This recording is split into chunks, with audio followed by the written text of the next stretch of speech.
CF মোটো। গায়ে খুব smooth লাগছে আমার কাছে, আর কন্ট্রোলিং সিস্টেমটা খুব ভালো লাগছে, সিটিং পজিশনটাও ভালো। জায়গার শর্টের কারণে বেশি টায়াল দিতে পারি নাই, বাট যতটুকু দিলাম খুব ভালো লাগছে।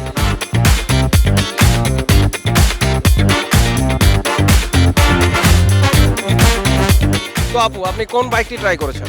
এসি 150 তো আপু, বাইকটি চালানোর পর আপনার এক্সপিরিয়েন্সটা কেমন? অনেক ভালো ছিল ভাইয়া। আমি অলরেডি স্কুটি চালাই, সেই তুলনায় আমি আজকে যখন এটা চালাই না, আমার কাছে মনে হচ্ছে আমারটার থেকেও এটা বেটার। আমি যখনই ব্রেক করছি একদম ব্রেক হচ্ছে এবং স্মুথলি ব্রেক হচ্ছে, এমন না যে আমাকে কোনো ব্যালেন্সে প্রবলেম করতেছে। সো সেই তুলনায় অনেক ভালো।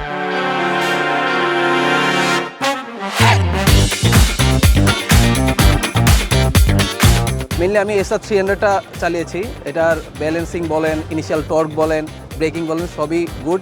আর যেহেতু হায়ার সিসি বাইক, বাংলাদেশে সিএফ মোটোই মোটামুটি একটা স্পোর্টস বাইক টাইপ বাইক আনছে, তো আসলে সব কিছুই গুড আপনি।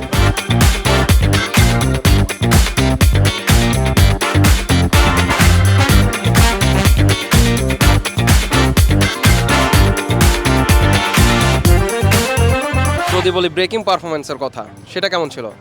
ব্রেকিং তো ভাই এক কথায় মাথা নষ্ট। ব্রেকিং এক্সপিরিয়েন্সটা ওভারঅল আউট অফ 10 আপনি কত দিবেন? আউট অফ 10 আমি 10ই দিব।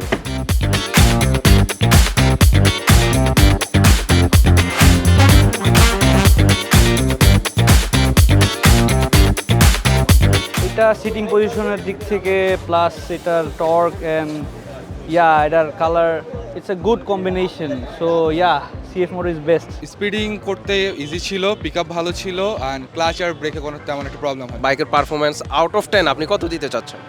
It will be 8.5 on 10. NK300 is better than SA300 in my opinion, because the braking bite was awesome and the other speed and the power of engine, that was very great.